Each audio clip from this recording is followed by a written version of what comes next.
Oi, gente, tudo bem? No vídeo de hoje eu quero falar um pouquinho, conversar um pouquinho com vocês sobre algumas falas da Louise Hay. Na verdade, eu vou começar com uma frase. Ela diz assim em um dos seus materiais, dos seus livros: tudo que damos, recebemos. E se a gente for parar para pensar, a gente fala assim: isso não é verdade, eu dou tanta coisa para as pessoas, eu faço isso, eu sou bondosa, e as pessoas nem sempre são bondosas comigo, né? Por quê? Porque às vezes a gente foca no recorte de alguma situação. Meu nome é Idy Oliveira, seja muito bem-vinda a mais um vídeo aqui nesse canal Vibrando no Bem.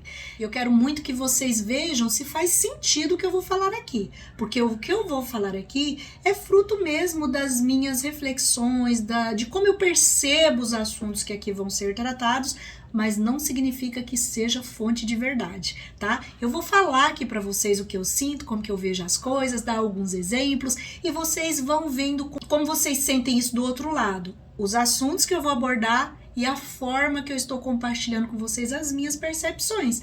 Sem mais delongas, vamos lá para o nosso vídeo. Tudo que damos, recebemos. Eu não estou aqui para defender isso, de que isso é verdade, muito menos para falar para vocês como que isso acontece de fato. O que eu sei é que se a gente procurar em vários livros, inclusive na Bíblia, a gente vai encontrar expressões dessa forma, em outras palavras, mas que quer dizer sim que aquilo que a gente faz aqui, a gente vai receber alguma coisa em troca. E o nosso conflito é que muitas vezes a gente ajuda as pessoas, a gente agrada as pessoas, a gente faz coisas boas e não é desse jeito, a gente não recebe o feedback assim na mesma proporção, né? É difícil acreditar naquilo que a gente não entende ainda. Então é normal a gente questionar, mas como assim? Tudo que eu dou, eu recebo, mas parece que isso não é verdade. Então a gente precisa questionar e a gente precisa refletir. E para a gente entender se isso faz sentido ou não na nossa vida, a gente, por exemplo, pode começar a listar quantas coisas boas aconteceram na nossa vida. Então, quando eu listo todas as bênçãos que eu tenho, eu vou ver que a lista é muito maior do que aquilo que me falta, do que aquilo que eu gostaria de ter e não tenho. A gente começa a entender que essas bênçãos, elas não vêm do nada. Elas podem vir pela misericórdia divina. E eu acredito que muitas vezes pelo bem que a gente fez. Então, às vezes eu agrado tanto a família do meu marido, mas tanto, e só levo pedrada. Isso pode acontecer? Pode. Mas olhe sua volta e quantas pessoas te tratam com amor e com carinho. Quantas pessoas te dão a mão quando você precisa. Então, às vezes eu entro num corredor para fazer o bem e eu espero que o bem venha daquele corredor. E às vezes vem de corredores que eu nem imagino. E às vezes você acha que vai receber de um jeito, mas você vai receber de outro jeito. Às vezes você acha que vai vir por uma via e vai vir por outra via. E às vezes você faz um bem sem saber que é o bem. Você acha assim tão normal. Às vezes uma frase sua pode mudar completamente a vida de uma pessoa. Coisa que você nem imagina. Você pensa assim, só falei. E às vezes você percebe que pessoas, não necessariamente aquela, também te fala coisa que muda completamente a sua vida. Nem sempre é assim. Eu falei uma frase que ajudou a pessoa a tomar uma decisão importante na vida dela e mudou a vida dela. Então eu vou receber uma frase que vai acontecer isso com a minha vida. Não, nem sempre é assim. Tudo que você faz, de alguma forma, volta para você. Agora vamos falar sobre o azar, né? A gente fica mal-humorado e a gente fica reclamando quando, por exemplo, a gente acorda e logo de manhã você já tropeça, né? Aí dá aquela dor no seu dedo. Aí você fica mal-humorado. Aí você já começa a pensar, ai meu Deus, você já fica temendo que aquele dia um monte de coisa vai dar errado, porque você acabou de acordar e já aconteceu alguma coisa. Mostrei pro meu corpo, eu já entreguei pro meu corpo que o dia vai ser ruim. Ele vai ser ruim? Não necessariamente. Às vezes, a partir dali, acontece uma coisa boa e a minha vibração muda e aquele dia é um dia maravilhoso, um dia produtivo, sabe aquele dia assim que tudo dá certo? Tudo dá certo? Às vezes a gente tem esses dias na nossa vida, né? Mas, às vezes não. Às vezes eu tropeço, aí o meu mau humor faz com que eu não preste muita atenção nas coisas, acontece outro pequeno incidente, aí eu fico mal-humorada de novo, e aí outras coisas vão acontecendo. Por quê? O fato de eu ficar mal-humorada, o fato de ficar fixado nessa coisa ruim que me aconteceu, nesse sentimento ruim que eu estou sentindo, me tira do equilíbrio, né? Do meu equilíbrio natural, né? Que é, sim, eu vou sofrer por aquele tropeçar, mas eu não preciso achar que tudo de ruim vai acontecer e eu não preciso ficar com raiva disso. A raiva vem, ou outro sentimento parecido, mas se eu fixar nesse sentimento que não é bom, aí que tá o problema. Então não é porque eu tropecei logo pela manhã e senti raiva e fiquei mal-humorada e às vezes até pensei algo ruim pro meu dia, né? Não é isso que vai fazer com que coisas ruins aconteçam ou que aquele dia seja puxado, pesado, que não seja produtivo. Não é isso. Mas é a intensidade com que eu mergulho nisso. Sentir essas coisas é comum agora. Com que intensidade eu sinto e quanto tempo eu fico sentindo isso.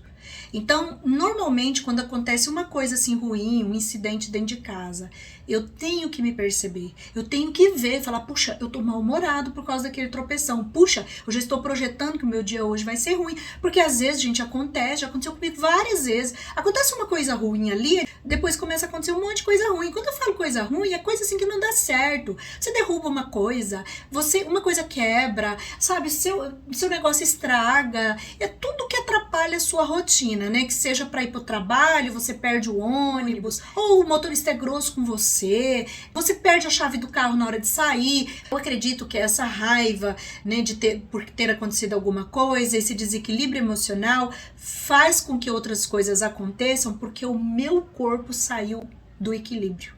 Então, às vezes eu não presto atenção, mas às vezes eu não consigo raciocinar bem. Então, eu não lembro onde eu deixei tal coisa. Às vezes eu não consigo ser ágil, então eu acabo me atrasando e perdendo o ônibus. Às vezes eu não consigo pegar as coisas com firmeza e com foco, então elas vão cair da minha mão. Por quê? Porque eu encharquei o meu corpo de sentimentos ruins. Quando eu falo coisa ruim, são essas coisas que às vezes acontecem. E aí, sempre eu tenho que pensar isso, eu estou mal-humorada, eu estou irritada e eu não quero ficar assim, então eu vou pensar numa coisa boa, encharcando o meu corpo de boas energias, de vibração mais amorosa comigo mesmo, de acreditar que apesar de eu ter tropeçado, ter xingado, ter ficado irritada, eu ainda posso retomar o meu equilíbrio. E é esse equilíbrio que começa na minha mente, toma conta do meu corpo, que vai me proteger de outras situações. Outras situações podem acontecer? Pode até acontecer, mas aí eu vou fazer o exercício de novo. Eu não estou dizendo que acontece dessa forma, mas é o jeito que eu encontro explicações para que eu entenda essa frase da Louise Hay. Eu acredito mesmo é que às vezes a gente tem alguma perda material porque a gente pode estar gerando uma perda material para alguém também. Se for para listar tudo o que eu ganho, todas as recompensas materiais e o que eu perco, o que eu ganho é muito maior, imensamente maior. Vou contar uma história do Chico Xavier, tá? Chico conta que um conhecido dele, né, tinha um escritório, sei lá de quê, um dia chegou lá muito chateado e muito triste, falando pro Chico que tinham entrado no escritório dele e tinham roubado tudo. Ele perdeu todas as máquinas dele, tudo que ele tinha, todo o material ali que ele usava para trabalhar. Tinha sido um prejuízo muito grande. E na hora o Chico pensou, né, ouviu lá os seus mentores, seus anjos da guarda, e só falou assim para ele: isso que aconteceu com você é você devolvendo. A gente não vai pensar que esse homem já roubou coisa de alguém. Não é isso. Mas ele, por exemplo, pode ter dado um prejuízo para alguém em algum momento. Às vezes não prejuízo material, pode ser outro tipo de prejuízo que levou a um prejuízo material. Pode ser um cliente dele, pode ser alguém da família dele.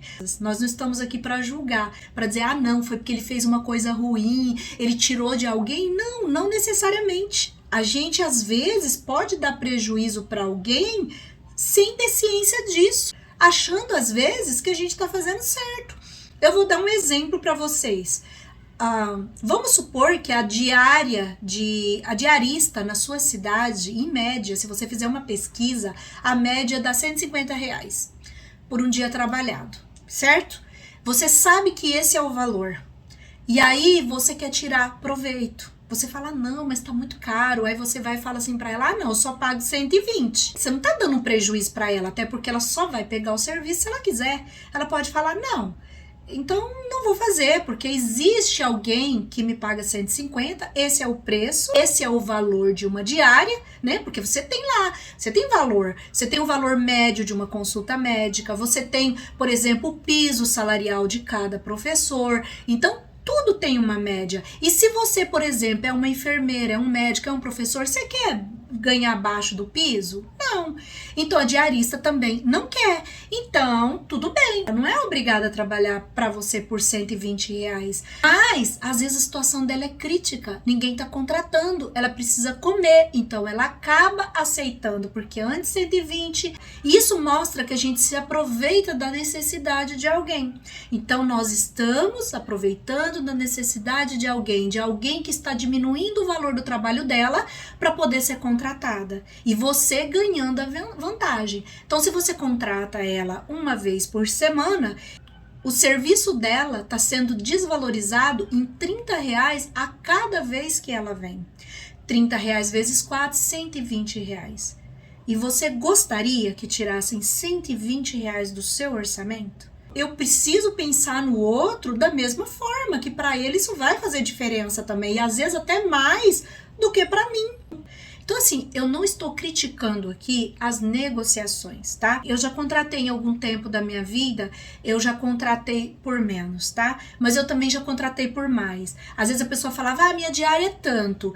E eu pensava, é um direito dela, então vou pagar tanto. Só que hoje eu pesquiso. Então, assim, a gente tem vários movimentos na nossa vida que pode fazer com que um dia a gente tenha que prestar conta. Eu dei exemplo da diarista, porque é uma coisa bem da nossa realidade. Tem muita diarista que me assiste e tem muitas pessoas que contratam diarista que também me assiste. Mas isso, gente, são as minhas percepções. Bom, gente, pro vídeo de hoje foi isso. Eu espero muito, muito, muito que vocês tenham gostado. Se você gostou, curta bastante. Um beijo e até o próximo vídeo. Tchau, tchau!